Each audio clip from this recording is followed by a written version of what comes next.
అధ్యాయం 11. మీకు ఒక స్వప్న వీక్షణం. చాలామంది సామాన్య జనాలకి త్రాగటం అంటే ఉల్లాసం, తోడు, రంగురంగుల ఊహలు, కష్టాల నుండి, బాధల నుండి, విసుగు నుండి విముక్తి, స్నేహితులతో ఉల్లాసభరితమైన సాన్నిహిత్యం, జీవితం ఎంతో బాగుందన్న భావన. కానీ విపరీతంగా తాగుతున్న చివరి రోజుల్లో మాకు ఆ భావాలు లేవు. పాత సుఖాలు, సంతోషాలు గతించిపోయాయి. అవి కేవలం ఇప్పుడు జ్ఞాపకాలు మాత్రమే. గతానికి సంబంధించిన అద్భుత క్షణాలను ఎప్పటికీ తిరిగి తెచ్చుకోలేము.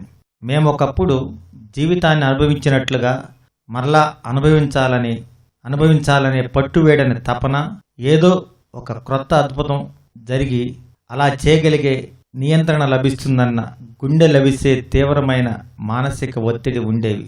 ఎల్లప్పుడూ మరో ప్రయత్నం ఉండేది, మరొక విఫలత జరిగేది. మమ్మలను ఎంత తక్కువ మంది సహించే కొలది అంత ఎక్కువగా సమాజం నుండి, చివరకు జీవితం నుండి కూడా లోపలకు కుదించుకుపోయాం. ఆల్కహాలు రారాజు అధీనులమై అతని మతిలేని రాజ్యంలో వణుకుతూ బ్రతికే కొలది ఒంటరితనమనే ఉత్సాహహీనమైన ఆవిరులు కాపురమర్చుకున్నాయి. అవి దట్టంగా కమ్ముకుంటూ చూడటానికి వీలు లేకుండా నల్లబడిపోయాయి. అర్థం చేసుకునే సాన్నిహిత్యం మరియు ఆమోదం కనుగొందామన్న ఆశతో మాలో కొంతమందిమి క్షుద్రమైన స్థలాలను సైతం ఆశ్రయించాం. లిప్తపాలం కాటు కనుగొన్నాం. వెంటనే మరచి విడువబడిన స్థితి ఏర్పడటం మరియు భయం, అయోమయ స్థితి, నిస్పృహ, నిరాశలనే నహాస్యమైన నలుగురు రౌతులను ఎదుర్కొనవలసి వచ్చే మహా చెడ్డ మేల్కొలుపు సంభవించేది. ఈ పుటను చదివే సంతోషంగా లేని త్రాగుబోతులు ఈ విషయాన్ని అర్థం చేసుకోగలరు. ప్రస్తుతం త్రాగకుండా ఉన్నటువంటి పెద్ద త్రాగుబోతు అప్పుడప్పుడు ఇలా అంటూ ఉంటాడు: త్రాగటం లేదన్న బాధ నాకు లేనే లేదు. మనసు మెరుగ్గా ఉంది, మెరుగ్గా పనిచేయగలుగుతున్నాను, పరిస్థితులు మెరుగ్గా ఉన్నాయి. ఒకప్పటి సమస్యాత్మక త్రాగుబోతులుగా మేము అలాంటి పలాయనవాదాన్ని చూసి నవ్వుకుంటాం. చీకట్లో ధైర్యం నిలుపుకొని ఉండటానికి ఏలవేస్తూ ఉండే చిన్నపిల్లవాడు లాంటి వాడు మా స్నేహితుడని మాకు తెలుసు. తనను తానే మోసగించుకుంటున్నాడు. ఒక అరడజని డ్రింకులు తీసుకొని ఆ తర్వాత ఏమి జరగకుండా ఉండటానికి, ఏమి చేయడానికైనా అతని మనసులో సిద్ధపడి ఉన్నాడు. తను త్రాగుడు దూరంగా ఉండటం ఇష్టం లేకపోవడంతో ప్రస్తుతం తిరిగి ఆ పాత ఆట ఆడే ప్రయత్నం చేస్తాడు. ఆల్కహాల్ లేని జీవితాన్ని అతను ఆలోచించలేడు. ఏదో ఒకరోజు ఆల్కహాల్తో కానీ ఆల్కహాల్ లేకుండా కానీ ఉన్న జీవితాన్ని ఊహించలేని స్థితికి చేరుకుంటాడు. అప్పుడు అతను ఏ ఒక్కరూ అనుభవించని ఒంటరితనానికి గురవుతాడు. ప్రాణాంతక పరిస్థితికి చేరుకొని జీవితాన్ని ముగించాలని కోరుకుంటాడు. అలాంటి స్థితి నుండి మేమంతా ఎలా బయటపడ్డామో మేము వివరించాము. సరే, నేను సిద్ధమే, కానీ నేను చేస్తున్న కొంతమంది పవిత్రులాగా నేను కూడా మూర్ఖమైన, విసుగు పుట్టించే, ముఖం ముడుచుకునే జీవితానికి కట్టుబడి ఉండాలంటారా? ఆల్కహాల్ లేకుండా జీవితం కొనసాగించాల్సిన అవసరం ఉందన్న విషయం నాకు తెలుసు, కానీ నేను ఎలా ఉండగలను? దీనికి మీ వద్ద తగిన ప్రత్యామ్నాయం ఉందా అని మీరు అనవచ్చు. అవును, దానికి ప్రత్యామ్నాయం ఉంది. అది ఆ స్థితి కంటే ఉత్తమమైనది కూడా. అది ఆల్కహాలిక్స్ అనానిమస్తో సాంగత్యం. బాధలు, కష్టాలు, విసుగుల నుండి అక్కడ మీరు విముక్తిని కనుగొంటారు. మీ ఊహా సామర్థ్యం పునరుజ్జీవం అవుతుంది. ఎట్టకేలకు జీవితం కొద్దో గొప్ప అర్థాన్ని సంతరించుకుంటుంది. మీ జీవితంలోని అత్యంత సంతృప్తికర సంవత్సరాలు ఇక మీదట మీ ముందున్నాయి. మాకవన్నీ మిత్రమండలి సాంగత్యం నుండి లభించాయి. మీరు వాటిని కనుగొంటారు. అది ఎలా జరుగుతుంది? వీరిని నేను ఎక్కడ కనుగొనను అని మీరు అడగవచ్చు. మీ చుట్టూ ఉన్న జనాల్లో మీరు కొత్త స్నేహితులను కలవబోతున్నారు. మునిగిపోతున్న నౌకలోని ప్రయాణికుల్లాగా త్రాగుబోతులు మీకు దగ్గరలోనే నిస్సహాయంగా మరణిస్తున్నారు. మీరు పెద్ద ఊరిలో గనక నివసిస్తూ ఉంటే వారి సంఖ్య వందల్లో ఉంటుంది. సమాజంలోని ఉన్నత స్థాయికి చెందినవారు, కింద స్థాయికి చెందినవారు, ధనికులు, పేదవారు, వీరందరూ ఆల్కహాలిక్స్ అనానిమస్లో భవిష్యత్ సభ్యులు. వారిలో నుండి మీరు జీవితకాలపు మిత్రుడిని పొందగలరు. వినాశనం నుండి మీరంతా సమిష్టిగా తప్పించుకొని భుజం కలుపుకొని సమిష్టి ప్రయాణాన్ని మీరు ప్రారంభిస్తారు. కనుక అద్భుతమైన బంధాలతో మీరు అనుసంధానులై ఉంటారు. ఇతరుల జీవితాన్ని తిరిగి కనుగొని బ్రతికి బట్ట కట్టడానికి మీరు అంకితం అవడం అంటే ఏమిటో అప్పుడు తెలుసుకోగలుగుతారు. నిన్ను నీవు ప్రేమించుకున్నట్లుగా నీ పొరుగువాడిని ప్రేమించు అనే బోధన పూర్తి అర్థం మీకు అవగాహన అవుతుంది. వీరంతా సంతోషాన్ని తిరిగి పొందటం, గౌరవించబడటం, మరొకసారి ప్రయోజకులు అవ్వటం నమ్మశక్యం కానివిగా కనిపించవచ్చు. అటువంటి గతకాలపు దౌర్భాగ్యం, అపఖ్యాతి, నిరాశల నుండి వారు ఎలా బయటపడగలిగారు ఆ మంచివన్నీ మా విషయంలో జరిగినవి కాబట్టి మీకు కూడా ఇవి జరగవచ్చన్నది మా అనుభవం నుండి దీనికి మేము ఇవ్వగలిగే జవాబు. అన్నిటినీ మించి ఆ మంచి విషయాలను మీరు కోరుకుంటే మరియు మా అనుభవాన్ని ఉపయోగించుకొనడానికి ఇష్టపడితే అవన్నీ మీకు జరుగుతాయని మా గట్టి నమ్మకం. అద్భుతాలు జరిగే యుగం ఇంకా మా వెంటే ఉంది. మేము స్వస్థత పొందటమే దీనికి నిదర్శనం. త్రాగుబోతుతనమనే ప్రపంచవ్యాప్త ఉత్తుంగ తరంగం మీద ఈ చిన్న పుస్తకాన్ని వదిలిపెట్టినప్పుడు అది అందించే సూచనలను అనుసరించడం కోసం ఓడిపోయిన త్రాగుబోతులందరూ దీనిని పట్టుకుంటారని మా ఆశ. ఎంతోమంది లేచి తిరిగి వారి కాళ్ల మీద నిలబడి వారి ప్రస్థానం మొదలు పెడతారని మేము ఖచ్చితంగా చెప్పగలం. వీరు ఇంకా ఈ జబ్బుతో ఉన్న వారిని కలుస్తారు. ఆ రకంగా త్రాగుబోతుతనం నుండి బయటపడటానికి మార్గం కోసం ఎదురు చూసే వ్యక్తులకు సహాయంగా ఆల్కహాలిక్స్ అనానిమస్ మిత్ర బృందాలు ప్రతి నగరానికి మారుమూల పల్లెలకు విస్తరిస్తాయి. ఇతరులతో కలిసి పనిచేయటం అనే అధ్యాయంలో మేము ఇతరులను ఎలా సమీపిస్తాము, వారు తిరిగి ఆరోగ్యవంతులు అవటానికి ఎలా సహాయపడతామన్న దాని గురించి ఒక అభిప్రాయానికి వచ్చి ఉంటారు. ఇప్పుడు మీ ద్వారా ఎన్నో కుటుంబాలు ఈ జీవన విధానాన్ని అలవరుచుకున్నాయని అనుకుందాం. అక్కడ నుండి ఇంకా ముందుకు ఎలా సాగాలి అన్న విషయం గురించి మరింత తెలుసుకోవాలని మీరు అనుకుంటారు. మా చుట్టూతా మిత్రమండలి ఎలా ఎదిగిందన్న దాన్ని వివరించడం ద్వారా మీ భవిష్యత్తుకు సంబంధించి ఎలా ఉంటుందో సూచిస్తాం. సంక్షిప్తంగా ఇదిగో ఇది. సంవత్సరాల క్రితం 1935లో మా సభ్యులలో ఒక ఆయన పశ్చిమ ప్రాంతంలో ఉన్న నగరానికి ప్రయాణమై వెళ్ళాడు. వ్యాపార పరంగా అతని ప్రయాణం వృధా అయింది. తన ప్రయత్నంలో విజయం సాధించి ఉంటే అతను ఆర్థికంగా నిలదొక్కునేవాడు. ఆ సమయంలో అది అతనికి ఎంతో ముఖ్యం కూడా. కానీ అతని ప్రయత్నం దావాలో ఇరుక్కొని ఏ కొద్ది పురోగతి లేని స్థితికి చేరుకుంది. వివాదం, తీవ్ర మనస్పర్ధలతో ఆ ప్రయత్నం ముగిసింది. తీవ్ర నిరుత్సాహానికి లోనై అపఖ్యాతి పాలై ఆర్థికంగా దాదాపు పూర్తిగా దెబ్బతిన్న స్థితిలో తనను ఆ కొత్త ఊరిలో కనుగొన్నాడు. కొద్ది నెలల పాటు త్రాగకుండా ఉన్నా శారీరకంగా ఇంకా బలహీనంగా ఉన్న అతను తన దురవస్థ చాలా ప్రమాదకరమైనదని గ్రహించాడు. ఎవరితోనైనా మాట్లాడాలని ఎంతగానో కోరుకున్నాడు. కానీ ఎవరితో? నిరుత్సాహంగా ఉన్న ఒక మధ్యాహ్నం పూట హోటల్ బిల్ ఎలా చెల్లించాలని ఆలోచిస్తూ హోటల్ వరండాలో పచారులు చేస్తున్నాడు. వరండాలో మూలగా ఆ ప్రాంతంలో చర్చిల చిరునామాల డైరెక్టరీ ఉంది. వరండా క్రిందకు తలుపు తెరవబడి ఒక ఆకర్షణీయమైన బార్లోనికి దారి చూపిస్తున్నది. దాంట్లో కేరింతలు కొడుతున్న జనాలను చూశాడు. సాంగత్యం, విడుదల రెండూ అక్కడ లభించవచ్చనుకున్నాడు. కొన్ని డ్రింకులు తీసుకుంటే గాని ఒక సహచరుడిని సంపాదించుకునే ధైర్యం రాదు. లేకపోతే ఆ వారం చివరి రోజులు ఒంటరిగా గడపవలసి వస్తుంది. కానీ అతను త్రాగలేకపోయాడు. అయితే తన టేబుల్ మీద ఎదురుగా జింజర్ ఏల్ సీసా ఉంచుకొని ఆశతో ఎందుకు కూర్చోకూడదు? ఇప్పటికి 6 మాసాల నుండి త్రాగకుండా ఉండలేదా? బహుశా తను 3 డ్రింకులు, అంతకంటే ఎక్కువ కాదు, తీసుకొని సరిగ్గా ఉండగలడేమో. ఈ ఆలోచనతో అతనికి భయం పట్టుకుంది. ప్రమాద పరిస్థితిలో ఉన్నట్లు గమనించాడు. మరలా మొదటి డ్రింకు గురించి కపటమైన పిచ్చితనంతో కూడిన పాత ఆలోచన. ఒక్కసారిగా ఒళ్ళు జలధరించి అక్కడి నుండి వెనుగు తిరిగి చర్చి చిరునామాల డైరెక్టరీ ఉన్న చోటుకు వెళ్ళాడు. బారులో నుండి సంగీతం, ఆనందంతో నిండిన కేరింతలు అతని చెవులకు వినిపిస్తూనే ఉన్నాయి. కానీ అతని బాధ్యతల సంగతి ఏమిటి? అతని కుటుంబం ఎలా కోలుకోవాలో తెలియకపోవడంతో మరణించబోయే ఆ వ్యక్తులు, అవును, ఆ ఇతర త్రాగుబోతులు, వారి సంగతేమిటి? అలాంటి వారు ఈ నగరంలో ఖచ్చితంగా చాలామంది ఉండి ఉండాలి. అతను మతాధికారికి ఫోన్ చేయాలి. అతనికి బుద్ధి స్థిరత తిరిగి వచ్చింది. భగవంతునికి ధన్యవాదాలు చెప్పుకున్నాడు. డైరెక్టరీ నుండి ఏదో ఒక చర్చి ఫోను నెంబరును అనాలోచితంగా ఎన్నుకొని టెలిఫోన్ బూత్లోనికి అడుగుపెట్టి ఫోన్ తీసుకున్నాడు. మతాధికారికి చేసిన ఫోన్ ఆ నగరంలో ఉంటున్న మరొక వ్యక్తి దగ్గరకు దారితీసింది. గతంలో అతను సమర్థుడు, గౌరవింపబడిన వ్యక్తి అయినప్పటికీ ప్రస్తుతం అధపాతాళానికి చేరిన త్రాగుబోతు యొక్క నిరాశమయ స్థితికి అతను దగ్గరలో ఉన్నాడు. త్రాగుబోతుల విషయంలో ఉండే సర్వసాధారణ స్థితే అక్కడా ఉంది. ఇంట్లో ప్రమాదకరమైన పరిస్థితులు, భార్యకు జబ్బు, మనసు చెదిరిన పిల్లలు, పేరుకుపోయిన అప్పులు మరియు దెబ్బతిన్న ప్రతిష్ట.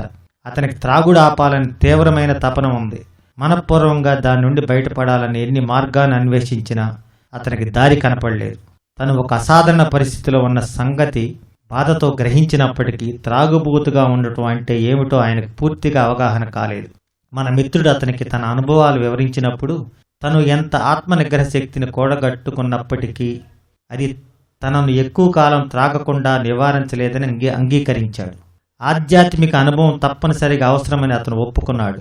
కానీ దానికి ఆధారంగా సూచించబడిన మూల్యం చాలా ఎక్కువ అనిపించింది. తన త్రాగుబోతుతనం గురించి ఎవరైనా తెలుసుకుంటారన్న నిరంతర ఆందోళనతో ఎలా బ్రతికింది వివరించాడు అతను. తన త్రాగుడు గురించి తక్కువ మందికి తెలుసునన్న త్రాగుబోతులందరికీ సహజంగా ఉండే భ్రమ అతనికి ఉంది. తనకు జీవనోపాధిని అందిస్తున్న అందరి ముందు తెలివి తక్కువగా తన దురవస్థను అంగీకరించి మిగిలిన కొద్దిపాటి వ్యాపారాన్ని పోగొట్టుకొని తన కుటుంబానికి మరిన్ని కష్టాలను ఎందుకు కొని తేవాలని అతను వాదించాడు. అది తప్ప ఇంకేమి చేయడానికైనా అతను సిద్ధంగా ఉన్నట్లు చెప్పాడు.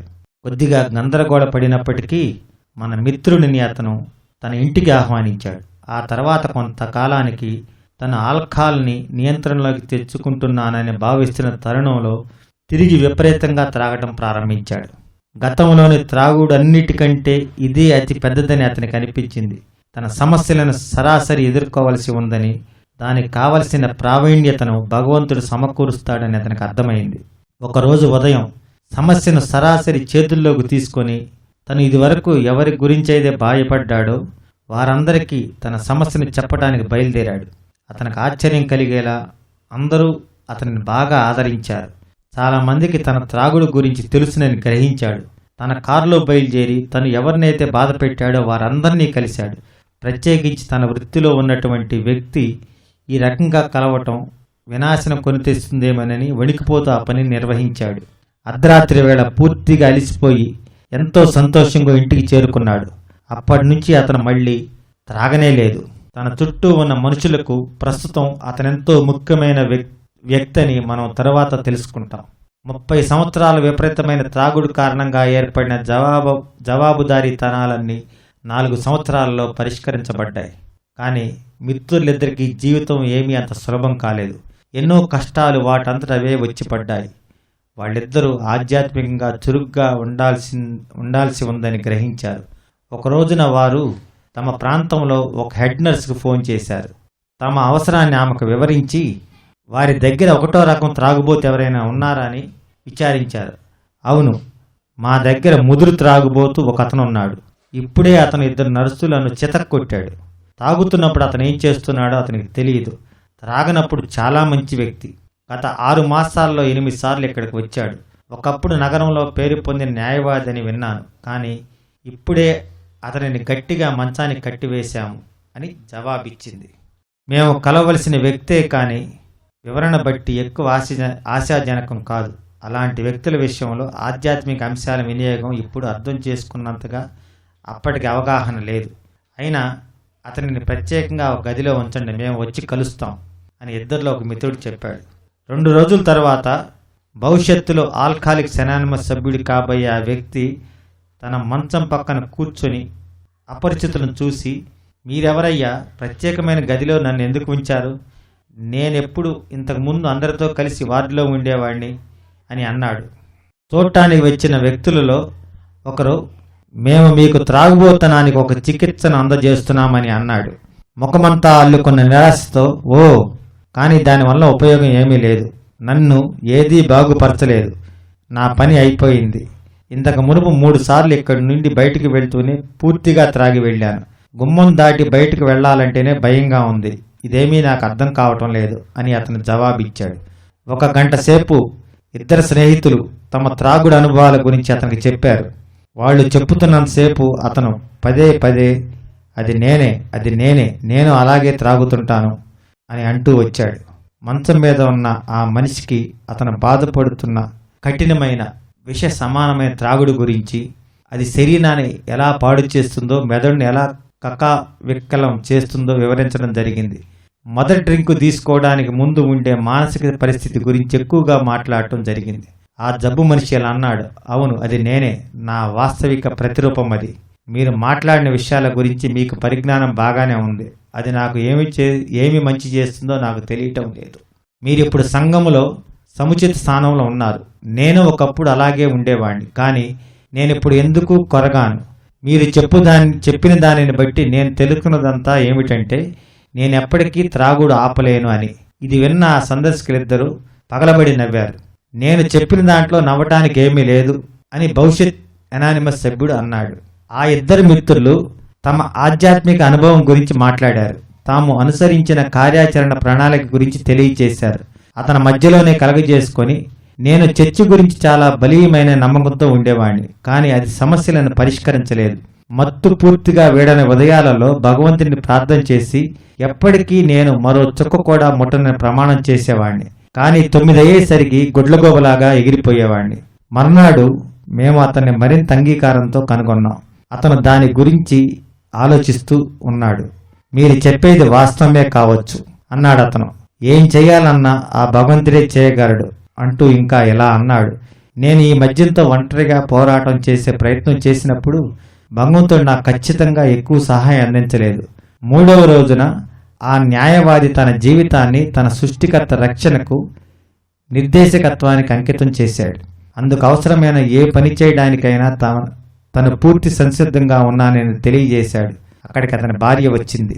అతనిని గురించి ఆశలు కలిగించుకోవడానికి కొద్ది ధైర్యం కూడా చేయలేకపోయినప్పటికీ తన భర్తలో ఏదో ఒక ప్రత్యేకత అప్పటికే చోటు చేసుకుందని ఆమె గ్రహించింది.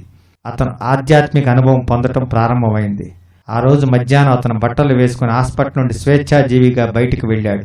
రాజకీయ ప్రచార కార్యక్రమంలో పాల్గొని ఉపన్యాసాలు ఇవ్వటం కొనసాగించాడు. జనం గుమికూడే అన్ని రకాల స్థలాలను ఒక్కోసారి రాత్రంతా ఉండి కూడా సందర్శించాడు. చాలా కొద్ది తేడాతో ఓడిపోయాడు. అయితే అతను భగవంతుడిని కనుగొన్నాడు. భగవంతుని కనుగొనడం ద్వారా తనని తాను తెలుసుకున్నాడు. అది 1935 జూన్ మాసంలో జరిగింది. తర్వాత అతను మళ్ళీ ఎప్పుడూ త్రాగలేదు. అతను కూడా తన సమాజంలో ఒక గౌరవ మర్యాదలు కలిగిన ఉపయుక్తమైన వ్యక్తిగా మన్నన పొందాడు. ఇతర వ్యక్తులు కోలుకోవటానికి అతను ఎంతగానో సహాయపడ్డాడు. చాలా కాలంగా తను హాజరు కాకుండా ఉన్న చర్చిలో ఇప్పుడు అతను ఒక ప్రాముఖ్యత కలిగిన వ్యక్తి. ఆ పట్టణంలో అలా 3 త్రాగుబోతులు ఉన్నారు. వాళ్ళు ఏమైతే కనుగొన్నారో దానిని ఇతరులకు ఇవ్వాలని, లేకపోతే మునిగిపోతామని వాళ్ళు గుర్తించారు. ఎన్నోసార్లు ఇతరుల కోసం ప్రయత్నించి విఫలమైన తర్వాత ఈ మంచి వార్తను విన్న తన ఒక సహచరుని ద్వారా 4వ మనిషి వచ్చాడు. దేన్ని లెక్క చేయని దృక్పథంతో ఉన్న యువకుడు అతను తన త్రాగుడు ఆపాలనుకుంటున్నాడో లేదో నిర్ణయించలేని అయోమయ స్థితిలో అతని తల్లిదండ్రులు ఉన్నారు.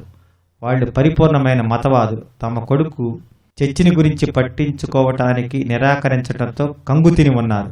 తన నిరంతర త్రాగుడుల వలన భయంకరంగా దెబ్బతిని ఉన్నాడు. ఇక అతని గురించి చేయగలిగింది ఏమీ లేనట్లుగా కనిపించింది. ఏది ఎలా ఉన్నా అతను హాస్పిటల్లో చేరడానికి మాత్రం అంగీకరించాడు. లాయర్ గారు ఈ మధ్యనే ఖాళీ చేసిన గదిలోనే అతను చేరాడు. అతన్ని చూడటానికి ఈ 3 సందర్శకులు వచ్చారు. కొంత సమయం తర్వాత అన్నాడు అతను, ఆధ్యాత్మిక విషయాల గురించి మీరు సూచించేది అర్థవంతంగా ఉంది. నేను కూడా అనుసరించడానికి సిద్ధంగా ఉన్నాను. నా తల్లిదండ్రులు చెప్పేది సరైనదే అయి ఉంటుంది. ఆ రకంగా మా స్నేహ బృందంలో మరొకరు చేరారు. హోటల్ వరండా సంఘటనలోని మిత్రుడు గత 3 మాసాల నుండి ఆ పట్టణంలోనే ఉన్నాడు. అతను తన మొదటి పరిచయస్తుడిని, లాయర్ని, దేన్నీ లెక్క చేయని ఆ యువకుడిని వదిలిపెట్టి తన స్వస్థలం చేరుకున్నాడు. వీళ్ళు తమ జీవితాల్లో ఒక సరికొత్త విషయాన్ని కనుగొన్నారు. వారు త్రాగుడికి దూరంగా ఉండాలంటే ఇతర త్రాగుబోతులకు సహాయం చేయవలసి ఉంటుందన్న విషయం వాళ్ళకి తెలుసు. అయితే తమని తాము ఇతరుల కోసం అంకితం చేసుకోవటం ద్వారా పొందుతున్నటువంటి సంతోషం ఈ తలంపు ప్రాముఖ్యతను అధిగమించింది. త్రాగుబోతులకు తమ ఇళ్లలోనే నీడను కల్పించారు. తమ కొద్ది వనరులనే వీరికి పంచారు. తమ తోటి బాధితుల కోసం తమకున్న ఖాళీ సమయాలను సంతోషంగా కేటాయించారు. పగలైనా రాత్రి అయినా లెక్క చేయకుండా ఎవరైనా కొత్త త్రాగుబోతును హాస్పిటల్లో చేర్చి అక్కడ అతన్ని కనిపెట్టి ఉండటానికి వాళ్ళు ఇష్టపడ్డారు. సంఖ్యాపరంగా వారు బాగా ఎదిగారు. కొన్ని బాధాకరమైన ఓటములను కూడా చవిచూశారు. కానీ ఆ సందర్భంలో ఆ వ్యక్తి కుటుంబాన్ని, ఆధ్యాత్మిక జీవన విధానాన్ని అలవర్చుకునేలా చేయటానికి, ఆ విధంగా వారిని ఎన్నో బాధల నుండి, కష్టాల నుండి విడుదల చేసేదానికి వారు ప్రయత్నం చేశారు. ఒకరికొకరు బాగా చేరువవుతూ ఈ స్త్రీ పురుషుల చిన్న సమూహం తమ విముక్తిలో ఆనందాన్ని పొందుతూ, తాము కనుగొన్న దానిని ఇంకో కొత్త వ్యక్తికి ఎలా అందచేయాలన్న నిరంతర తపనతో ఎవరో ఒకరి ఇంట్లో వారు కుండా ఒక్క సాయంత్రం కూడా గడిచేది కాదు. ఒక ఏడాదిన్నర తర్వాత ఈ ముగ్గురు మరో 7 విషయంలో విజయం సాధించారు. మామూలుగా జరిగే ఈ సాయంత్ర సమావేశాలతో పాటు ప్రతి వారంలో ఒక రాత్రిని ఆధ్యాత్మిక జీవన విధానంలో ఆసక్తి గల ఎవరైనా లేక ఒకరికొకరు కలుసుకొని మాట్లాడుకొనటం కోసం కేటాయించటం ఆచారమైంది. సంఘీభావాన్ని పెంపొందించటం, సహచర్యాన్ని పెంచటంతో పాటు దీని ప్రధాన ఉద్దేశం ఏమిటంటే కొత్తవారు తమ సమస్యలను చెప్పుకోవడానికి తగిన స్థలాన్ని, సమయాన్ని ఏర్పాటు చేయటం. బయట వ్యక్తులకు కూడా ఆసక్తి పెరిగింది. ఒక వ్యక్తి, అతని భార్య వాళ్లకున్న అతి పెద్ద గృహాన్ని ఆశ్చర్యకరంగా భిన్నమైన ఈ సమూహం సదుపాయం కొరకు ఇచ్చారు. ఈ దంపతులు ఎంత ఆకర్షితులయ్యారంటే వాళ్ళు తమ ఇంటిని ఈ కార్యక్రమాలకు అంకితం చేశారు. తమ సమస్యలను అర్థం చేసుకొని తమకు ప్రేమతో కూడిన అవగాహనను అందించగల స్త్రీలను అచ్చట కనుగోగలమనే ఆశతో తమ భర్తల గురించి కలవరపడిన స్త్రీలు ఎంతోమంది ఆ ఇంటికి వచ్చారు. వారికి ఏం జరిగిందో తమ భర్తల నోటి వెంద విందామని, తమ కొరకరాని కొయ్యలని హాస్పిటల్లో ఎలా చేర్చాలో, మళ్ళీ త్రాగి తప్పటడుగులు వేస్తే వారిని ఎలా సమీపించాలో సలహా పొందుదామని వచ్చారు. చాలామంది తమ హాస్పిటల్ అనుభవం నుండి పూర్తిగా తేరుకోకముందే ఆ ఇంటి ద్వారాల దాటి స్వేచ్ఛ నిండిన ప్రపంచంలోకి అడుగుపెట్టారు. ఆ ఇంట్లో ప్రవేశించిన అందరూ త్రాగుబోతులు కూడా ఒక సరి అయిన సమాధానం పొంది బయటకు రావటం జరిగింది. తమ కష్టాలను తలుచుకొని నవ్వుకుంటూ తన దుర్దశను అర్థం చేసుకున్న ఉల్లాసభరితంగా ఉన్న ఆ ఇంట్లోని సమూహానికి అతను పూర్తిగా వశమైపోయాడు. హాస్పిటల్లో అతన్ని చూడటానికి వచ్చిన వారికి ఆకర్షితుడై తర్వాత ఆ ఇంటి పైగదిలో అతని కథను బాగా పోలిన మరొక మనిషి అనుభవం విని పూర్తిగా సమాధానపడి వశ్యుడయ్యాడు. ఆడవారి ముఖ వైఖరి, మగవారి కళ్ళల్లో ఆ అనిర్వచనీయమైన భావాలు ఉత్తేజాన్ని, భావోద్వేగాన్ని కలిగించే ఆ ప్రదేశ వాతావరణం అవన్నీ అన్నీ కలిసి చిట్ట చివరకు తన ఆశ్రయ నివాసం ఇదేనని అతను తెలుసుకునేలా చేశాయి.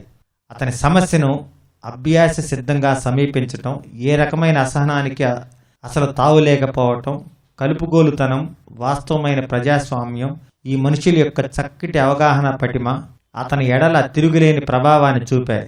దెబ్బతిన్న ఒక పరిచయస్తునికి, అతని కుటుంబానికి వారు ఇప్పుడు ఎలా సహాయం చేయగలరు అనే ఆలోచన అతనికి, అతని భార్యకి ఉత్తేజాన్ని ఇచ్చాయి. ఎంతోమంది కొత్త మిత్రులు తమకు ఉన్నారన్న విషయం వారికి తెలుసు.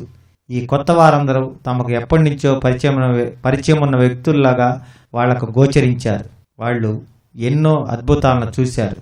వారికి కూడా అలాంటిది ఒకటి జరగబోతోంది. అతి గొప్ప వాస్తవ రూపము దానిని వారు వీక్షించగలిగారు. ప్రేమపూరితుడు, సర్వశక్తిమంతుడు అయిన సృష్టికర్త రూపమది.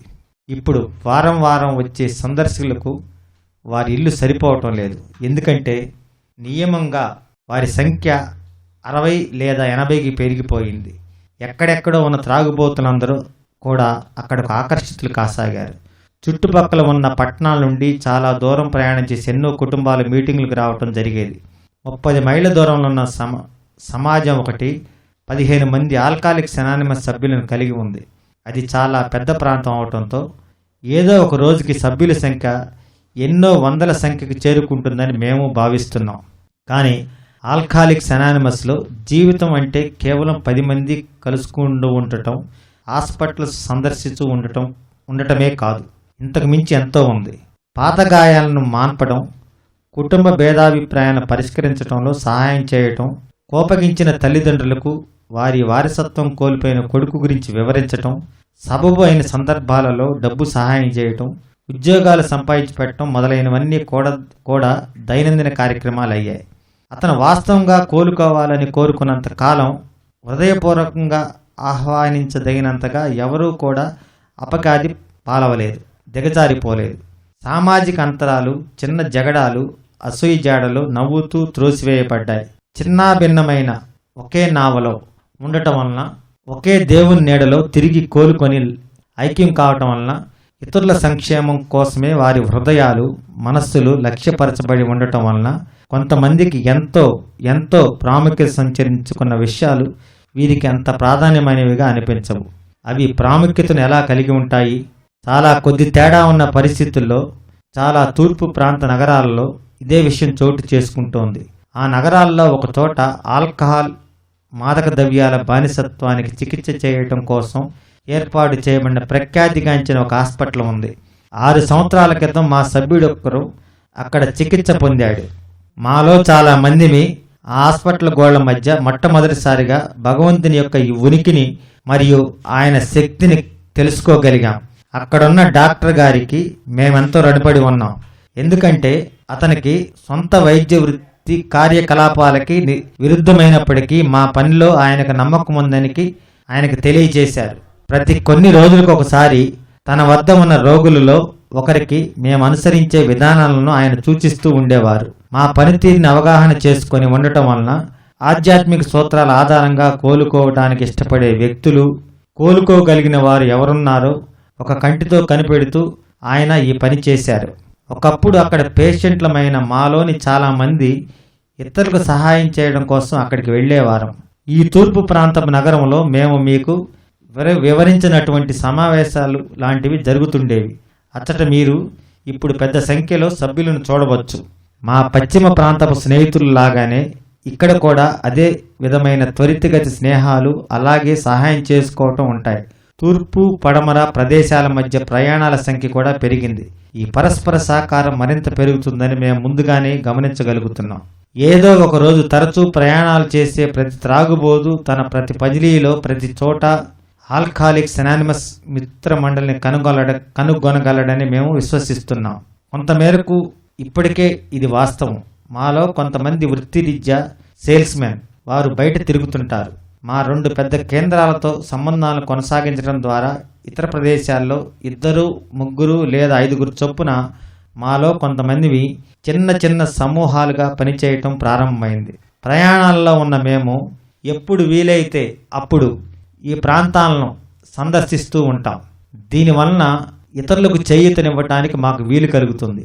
ఆ రకంగా ప్రయాణాలు చేసే ఏ వ్యక్తి అయినా రోడ్డు వెంబడి ఉండే ఆకర్షణల వెర్రి నుండి తప్పించుకోవటానికి ఉపకరిస్తుంది. ఆ విధంగా మేము విస్తరించాం. ఈ గ్రంథాన్ని చేతిలో ఉంచుకొని ఉన్న వ్యక్తి మీరొక్కరే అయినప్పటికీ అదేవిధంగా మీరు కూడా విస్తరించవచ్చు.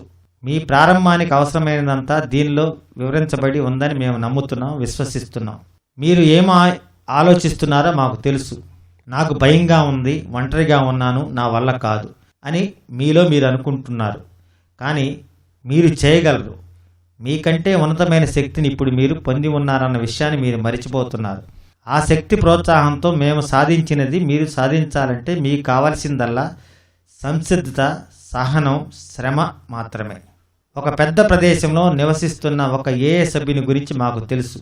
అతను అక్కడ ఉన్న కొద్ది వారాలకే దేశంలో ఉన్న అన్ని నగరాల కంటే ఈ నగరంలోనే సగటున ప్రతి చదరపు మైలుకి అత్యధిక సంఖ్యలో త్రాగుబోతులు ఉన్నారని అతను కనుగొన్నాడు. ఈ గ్రంథం రాస్తున్న కొద్ది రోజుల ముందు నాటి వ్యవహారం ఇది. 1939 పరిస్థితికి ప్రభుత్వ అధికారులందరూ ఆందోళన చెందుతున్నారు. వారి యొక్క మానసిక ఆరోగ్యం విషయంలో కొన్ని బాధ్యతలను తీసుకున్న చాలా మంచి పేరున్న మానసిక వైద్యుడు ఆయనతో అతడు సన్నిహిత సంబంధాన్ని ఏర్పరచుకున్నాడు. ఆ డాక్టర్ సమర్థుడైన వ్యక్తిగా ఫలితాన్ని ఇచ్చే అవకాశం ఉన్న ఏ విధానాన్నైనా అనుసరించి పరిస్థితిని చక్కదిద్దటానికి ఎక్కువ మక్కువ చూపించే వ్యక్తిగా గోచరించాడు. మన మిత్రుడు ప్రతిపాదించబోయే విషయం ఏమిటి అని ఆయన ఆరా తీశాడు. మన మిత్రుడు చెప్పడం ప్రారంభించాడు. అతని మాటలు మంచి ఫలితాన్ని ఇచ్చాయి. తన సొంత పేషెంట్లలో, తను వైద్యం నిమిత్తం హాజరయ్యే క్లినిక్కుల్లోని త్రాగుబోతు పేషెంట్లలో దీన్ని పరీక్షించడానికి డాక్టర్ ఒప్పుకున్నాడు. పెద్ద జనరల్ హాస్పిటల్ ఒక దానిలోని ప్రధాన మానసిక వైద్యంతో మాట్లాడి ఆ హాస్పిటల్లో దౌర్భాగ్య దుస్థితిలో ఉన్న కొంతమంది రోగుల్ని ఎంపిక చేయడానికి ఏర్పాట్లు కూడా జరిగాయి. కనుక మన సహచర మిత్రుడు త్వరలోనే అతిపెద్ద స్నేహితుల సమూహాన్ని కలిగి ఉండబోతున్నాడు. వారిలో కొంతమంది పూర్తిగా మునిగిపోయి బహుశా తిరిగి కోలుకోలేకపోవచ్చు. కానీ మా అనుభవాలను ఆధారంగా తీసుకుంటే మాత్రం సమీపించిన వ్యక్తులలో సగం కంటే ఎక్కువ మంది ఆల్కహాలిక్స్ అనానిమస్లో సభ్యులు అవ్వటం ఖాయం. ఈ నగరంలో కొద్దిమంది వ్యక్తులు తాము కోలుకొని జీవితాన్ని తిరిగి ఎదుర్కోవటం కోసం ఇతరులకు సహాయం చేయటంలో గల ఆనందాన్ని కనుగొనగలిగినప్పుడు తను చేయగలిగి మనసు పెడితే ప్రతి నగరంలోని ప్రతి వ్యక్తి కోలుకోవటానికి అవకాశం కలిగి ఉంటాడు. కానీ ఈ గ్రంథాన్ని రచించిన వారితో సంబంధాలు ఏర్పాటు చేసుకునే ప్రయోజనాత్మక అవకాశం నాకు ఉండదు అని మీరు అనవచ్చు. అలా అని మేము ఖచ్చితంగా చెప్పలేము. దాన్ని భగవంతుడే నిర్ణయిస్తాడు. అలా ఎప్పుడూ భగవంతుడి మీదనే ఆధారపడి ఉండాల్సిన విషయాన్ని మాత్రం మీరెప్పుడూ గుర్తుంచుకోవాలి. మీరు అభిలషిస్తున్న మిత్రమండలిని ఎలా ఏర్పాటు చేయాలన్నది ఆయన చూపిస్తాడు. మా గ్రంథం కేవలం సూచనలు ఇచ్చేదిగానే ఉద్దేశించబడింది. మాకు కొంచెం మాత్రమే తెలుసు అన్నది మేము గుర్తించాం. నిరంతరం మీకు మాకు కూడా భగవంతుడే అనేక విషయాలు తెలియపరుస్తుంటాడు. ఇంకా జబ్బుతో బాధపడుతున్న వ్యక్తి కోసం మీరు ఏమి చేయాలనే విషయాన్ని ఉదయం ధ్యానం చేసే సమయంలో భగవంతుని అడగండి. మీ పరిస్థితి సక్రమంగా ఉంటే దానికి జవాబు వస్తుంది. మీకు లేనిది మీరివ్వలేరు అనేది స్పష్టమైన విషయం. భగవంతునితో మీ సంబంధం సక్రమంగా ఉండేలా చూడండి. అప్పుడు ఎన్నో గొప్ప విషయాలు మీ జీవితంలోనూ లెక్కించ వీలు కానంత మంది జీవితాల్లోనూ చోటు చేసుకుంటాయి.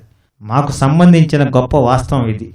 భగవంతుడిని మీరు అవగాహన చేసుకున్న రీతిలోనే మిమ్మల్ని మీరు అతనికి అర్పణ చేసుకోండి.